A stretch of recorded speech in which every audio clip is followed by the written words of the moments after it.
Hi, my name's Dave Bexfield, and I run the website activemsers.org to help people with this disease stay active physically, intellectually, and socially. And started it 10 years ago. Great. So the reason we're talking to you today is because you have been on HSCT treatment. So my first question would be, how did you make the decision to have HSCT? Um, I didn't really make the decision to have it. It kind of, I was kind of forced into it. Um, about a year, or was actually in the spring of 2009, when my MS was just burbling along fine. I wasn't too disabled.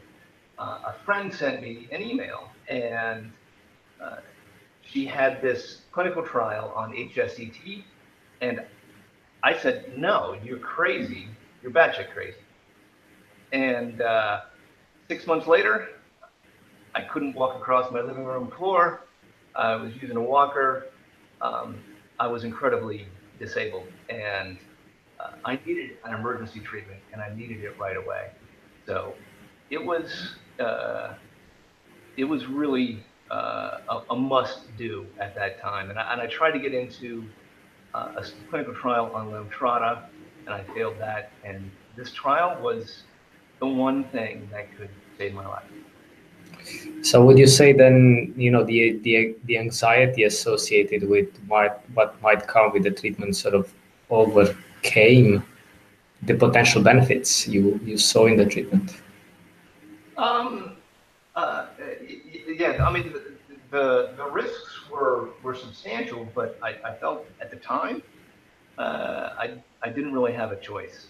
Mm. It was intense. I mean, I couldn't use my underarm deodorant, which this really bothered me because I couldn't do the squeezy thing to spray under my arms, and I was too weak. Uh, it was challenging to stand. I couldn't tie my shoes. I signed my name almost with using my fist. It was that bad. When I had to sign the consent forms, I just put a pen in there and I just kind of barely was able to initial.